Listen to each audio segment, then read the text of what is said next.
Do you know what's common between IAS Swati Sharma and IAS Arnav Mishra, who were preparing for the UPSC exam in 2022?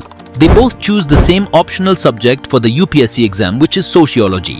They both decided to join Vikash Ranjan Sir's sociology optional program and prepared the mains examination in sociology under his teaching and mentorship and succeeded in the UPSC civil service examination.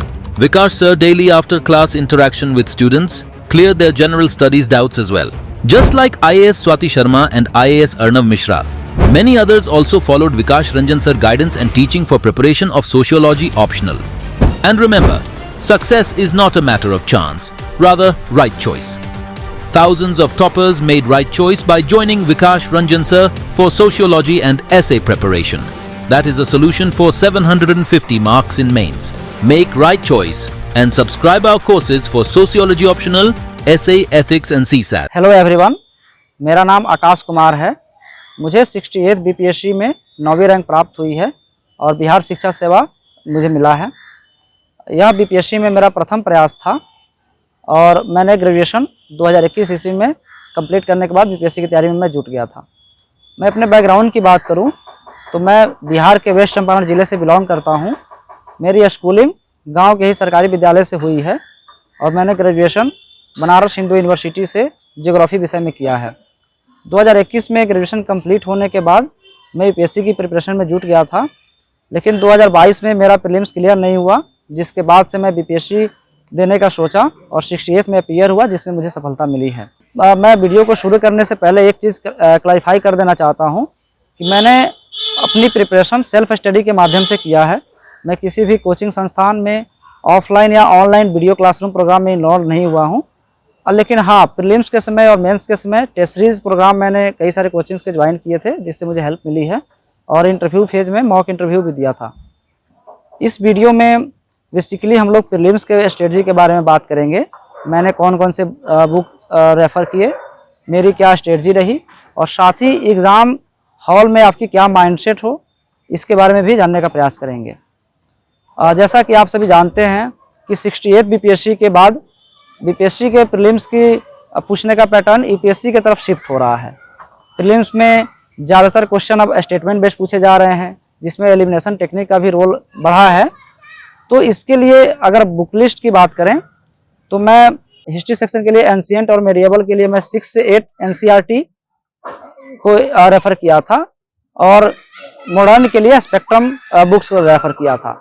साथ ही मैं Lucent से history ancient और medieval के लिए मैं Lucent का English और हिंदी दोनों बुक्स को मैं रेफ़र किया था, क्योंकि हिस्ट्री में एंशिएंट और मेडिएवल का मेंस में कोई रोल नहीं है, ये सिर्फ प्रीलिम्स में इसका रोल सीमित है, इसलिए मैंने इसके लिए लुसेंट को भी अच्छे से रेफ़र किया था। उसके बाद मैं जियोग्राफी के लिए 11th की जो फिजिकल जियोग्राफी है और इंडियन जियोग्राफी है एनसीईआरटी में, उसे रेफ़र किया था।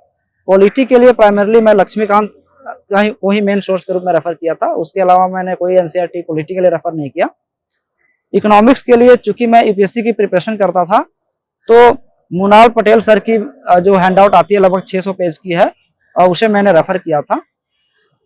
बिहार स्पेशल की बात करें तो मैं केवीसी नैनो पब्लिकेशन की बुक को मैं बिहार स्पेशल के तौर पे रेफ़र किया था और बाद में मैं एडिटोरिया की एक पतली सी बिहार स्पेशल की बुक आती है सब्जेक्टिव, उसे भी रेफ़र किया था। करंट अफेयर की बात करें तो 68 और 69 में ये डिफरेंस देखने को मिला है कि 69 में थोड़ा सा डीपली करंट अफेयर पूछे जा रहे हैं प्रीलिम्स में। तो इसके लिए बेसिकली मैं डेली न्यूज़पेपर मैं प्रीलिम्स के पर्सपेक्टिव से फॉलो नहीं करता हूं। मैं मेंस के लिए न्यूज़पेपर फॉलो करता था, लेकिन प्रीलिम्स के लिए नहीं। इसके लिए जैसे प्रीलिम्स एग्जाम के 2 महीने पहले मैं मार्केट से कोई भी जो ईयरली मैगजीन होते हैं, ईयरली कंपाइलेशन होते हैं, उसे रेफ़र करता था। खासकर मैं एडिटोरिया की मैगजीन को मैं रेफ़र किया था और उसको मैं बहुत अच्छे से थॉरोली रीड करता था।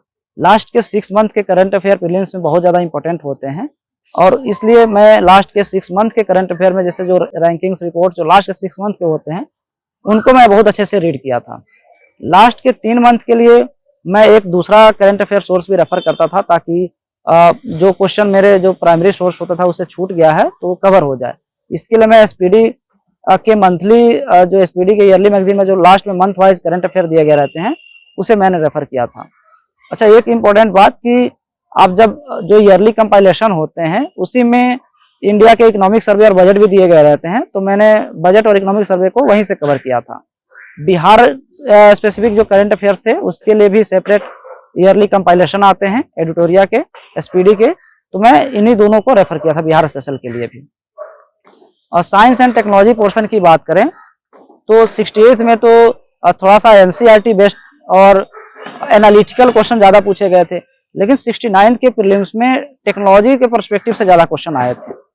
इसके लिए पहले जैसे मैंने तो प्राइमरली लुसेंट के साइंस पोर्शन को ही बहुत अच्छे से रीड किया था, और चूंकि 12th तक मेरा साइंस का बैकग्राउंड रहा है तो मैं इसको अच्छे से डील कर पाता था। लेकिन वर्तमान पर्सपेक्टिव को देखकर ऐसा लगता है कि आपको एनसीईआरटी से साइंस के बुक्स को आपको पढ़ना जरूरी हो गया है, जिसमें आप 9th-10th के एनसीईआरटी बुक्स आप रेफर कर सकते हैं। साथ में घटना चक्र को भी साइंस के लिए मैं स्पेशली मैं अच्छा मानता हूं, हालांकि मैंने उसे रेफर नहीं किया है।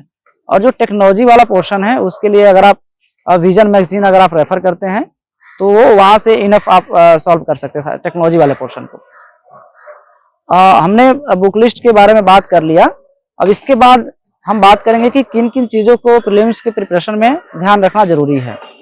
पहला है कि अपने सोर्सेस आप जो भी रेफर कर रहे हैं उसको आप लिमिट कर दें।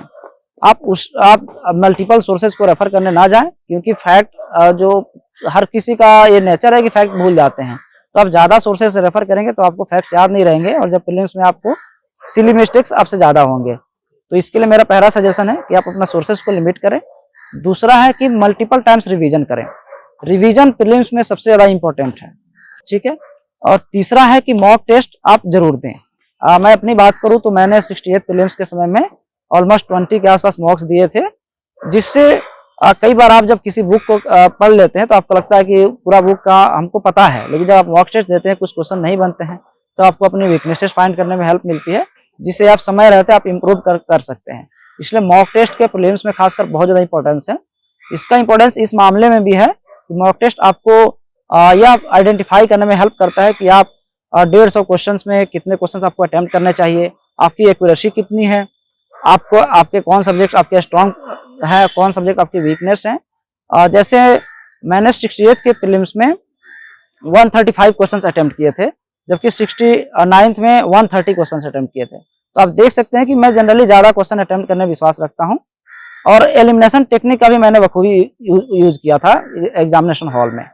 एलिमिनेशन टेक्निक बेसिकली जब जो स्टेटमेंट बेस्ड क्वेश्चन होते हैं उनमें कई बार आपको भले उसके बारे में ना पता हो, लेकिन स्टेटमेंट से ही जैसे कोई एक्सट्रीम स्टेटमेंट हो गया या फिर नॉट ओनली, ऐसे कीवर्ड्स उसमें स्टेटमेंट में दिए गए हैं, तो इनसे आप उसको आइडेंटिफाई करके किसी ऑप्शन को एलिमिनेट कर सकते हैं, जिससे सही आंसर तक पहुंचा जा सकता है। लेकिन ये कोई गारंटीड सही हो इसका कोई जरूरी नहीं है, लेकिन आप अगर 5 क्वेश्चन अटेम्प्ट करें तो आपका अगर 3 क्वेश्चन भी सही रहे तो आप पॉजिटिव ओवरऑल आपको पॉजिटिव गेन मिलेगा इन एलिमिनेशन टेक्निक से। प्रीलिम्स में मॉक टेस्ट का जब आप प्रैक्टिस कीजिएगा तो धीरे धीरे एलिमिनेशन टेक्निक भी आपका डेवलप होने लगता है। अगर एग्जाम हॉल के माइंडसेट की बात करें तो जैसा कि 69 के प्रीलिम्स में देखने को मिला है कि पेपर बहुत लेंदी हो गया था, जिससे कई लोग 150 क्वेश्चन को अच्छे से अटेम्प्ट भी ना कर पाए, लास्ट में उनको 10-20 क्वेश्चन छोड़ने पड़ गए। तो इसके लिए मैं यही कहूंगा कि आप पहले से ही प्री माइंडसेट में जाएं कि हमको फर्स्ट राउंड में कितने क्वेश्चन अटेम्प्ट करने हैं, फिर सेकेंड राउंड में कितने क्वेश्चन अटेम्प्ट करने हैं। समय की लिमिटेशन रहती है, इसलिए सेकेंड राउंड के लिए बहुत ज्यादा क्वेश्चन ना छोड़ें। मैं सजेस्ट करूंगा कि फर्स्ट राउंड में ही 100 to 110 आप क्वेश्चन को अटेम्प्ट कर लें। उसके बाद जो आपने डबल टिक किया हुआ है, अर्थात जिन क्वेश्चन में डाउटेड हैं आप, तो उनको लास्ट कॉल के रूप में आप सेकेंड अटेम्प्ट में उनको आप सॉल्व करें। और जो ओएमआर शीट फिल करने की बात है, तो मैं ये कहूंगा कि पहले आप एक राउंड कवर कर लें, लगभग 2 घंटे के समय में 1 घंटा 15 मिनट तक आप एक रीड करें। उसके बाद एक साथ आप ओएमआर शीट को फिल करें, क्योंकि इससे टाइम बचता है। और फिर सेकेंड राउंड की तरफ क्वेश्चन को रीड करें, और फिर सेकेंड राउंड में आप क्वेश्चन बाय क्वेश्चन फिल करते जाए, क्योंकि समय की कमी रहती है और आप अगर छोड़ दें सेकेंड राउंड में तो आपके बनाए हुए क्वेश्चन भी आप फिल नहीं कर पाएंगे। तो ये बेसिक स्ट्रेटजी रही थी प्रीलिम्स के लिए। कुछ डूज और डोंट्स की अगर बात करें तो प्रीलिम्स में मैं डूज में यही कहूंगा कि आप कंप्रिहेंसिव रीड करें।